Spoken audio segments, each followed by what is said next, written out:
Então sereis atribulados e vos matarão. Sereis odiados de todas as nações por causa do meu nome. Porque nesse tempo haverá grande tribulação, como desde o princípio do mundo até agora não tem havido e nem jamais haverá. Não tivessem aqueles dias sido abreviados, ninguém seria salvo, mas por causa dos escolhidos, tais dias serão abreviados.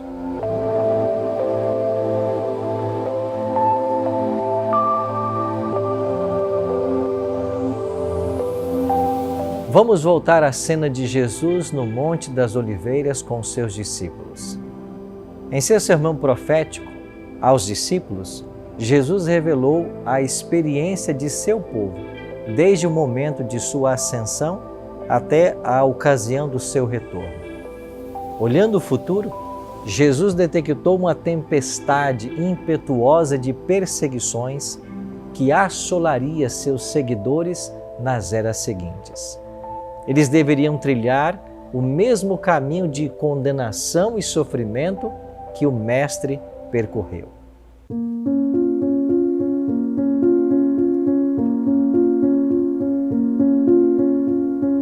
O paganismo previu que, se o Evangelho triunfasse, seus templos e altares seriam destruídos. Por esse motivo, convocou suas forças para acender o fogo da perseguição. As posses dos cristãos eram tomadas e eles expulsos de seus lares. Muitas pessoas, nobres e escravos, ricos e pobres, instruídos e ignorantes, foram mortas sem misericórdia.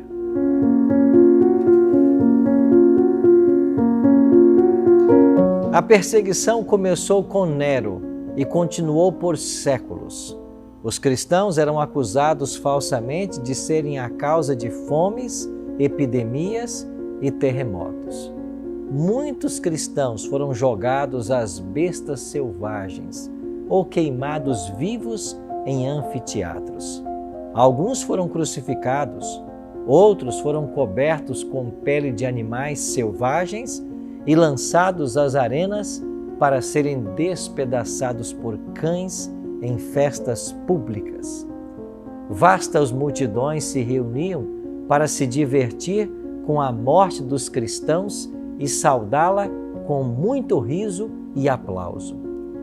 Os seguidores de Cristo foram forçados a se esconder em locais isolados, debaixo das colinas, fora da cidade de Roma. Longos corredores foram escavados através da terra e das pedras, por quilômetros além dos muros da cidade. Nesses refúgios subterrâneos, os seguidores de Cristo enterravam seus mortos. Ali também encontraram um lar enquanto eram foragidos. Muitos se lembraram das palavras do Mestre de que deveriam se alegrar quando fossem perseguidos. Grande seria seu galardão no céu, pois estavam sendo perseguidos da mesma maneira que os profetas antes deles. Os esforços de Satanás para destruir a Igreja de Cristo, usando violência, foram em vão. Ele podia até matar os obreiros de Deus, mas o Evangelho continuava a se espalhar e seus seguidores aumentavam. Tertuliano declarou: quanto mais nos ceifam, mais crescemos em número. O sangue dos cristãos é semente.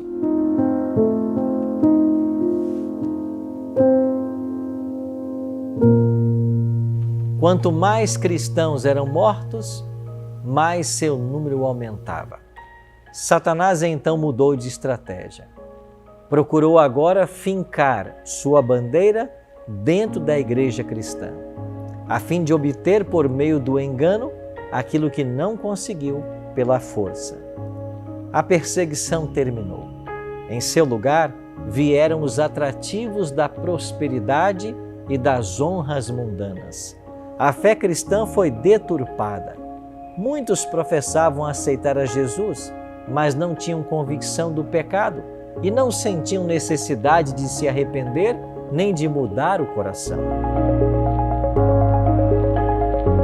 A igreja estava agora em perigo. Prisão, tortura, fogo e espada eram bênçãos em comparação com isso. Alguns cristãos permaneceram firmes, outros eram favoráveis à modificação da fé.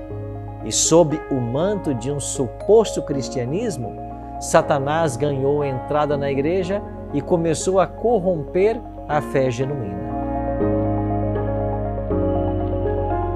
Por fim, a maioria dos cristãos consentiu em abaixar os padrões. A união entre o cristianismo e o paganismo finalmente foi estabelecida. Doutrinas falsas, ritos supersticiosos, cerimônias de idolatria passaram a fazer parte da fé. A religião corrompeu, a igreja perdeu sua pureza. No entanto, alguns não se deixaram enganar. Permaneceram fiéis à verdade da palavra de Deus. Após um longo conflito, os fiéis perceberam que a separação era absolutamente necessária. Não ousavam tolerar erros que seriam fatais à sua alma e colocariam em risco a fé de seus filhos e netos. Sentiam que a paz custaria caro demais se precisassem comprá-la, sacrificando princípios.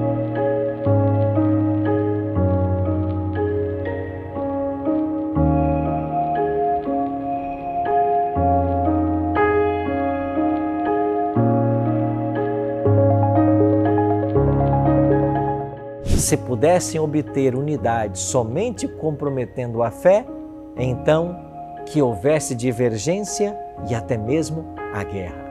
Os primeiros cristãos eram pessoas verdadeiramente distintas, pequenos em número, posições ou títulos. Eram odiados pelos ímpios, assim como Caim odiava Abel. Dos dias de Cristo até hoje, seus fiéis discípulos têm despertado ódio e oposição da parte daqueles que amam o pecado.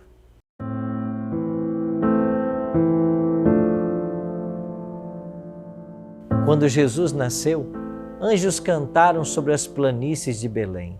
Glória a Deus nas alturas e paz na terra aos homens aos quais Ele concede o seu favor.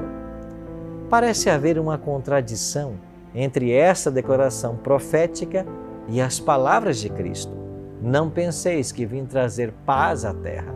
Não vim trazer paz, mas espada.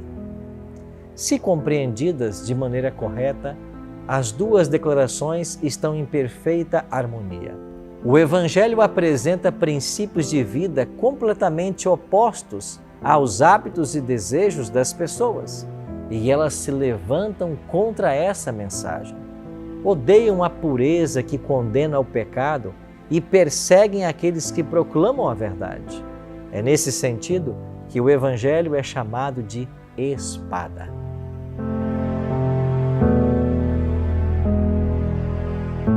Paulo declara: todos os que desejam viver piedosamente em Cristo Jesus serão perseguidos. Então, por que a perseguição parece estar adormecida? O único motivo é que a igreja se conformou ao padrão do mundo e, por isso, não desperta oposição. A religião em nossos dias não é a fé pura e santa de Cristo e de seus apóstolos. Como as pessoas são indiferentes às verdades da palavra de Deus, como há tão pouca espiritualidade vital dentro da igreja, o cristianismo tornou-se popular no mundo.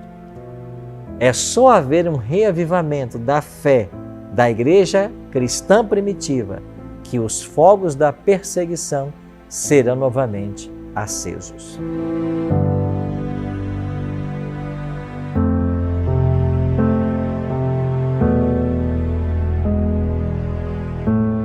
Diante dessas verdades, fica aqui uma reflexão. Por que o Evangelho parece tão popular em nossos dias?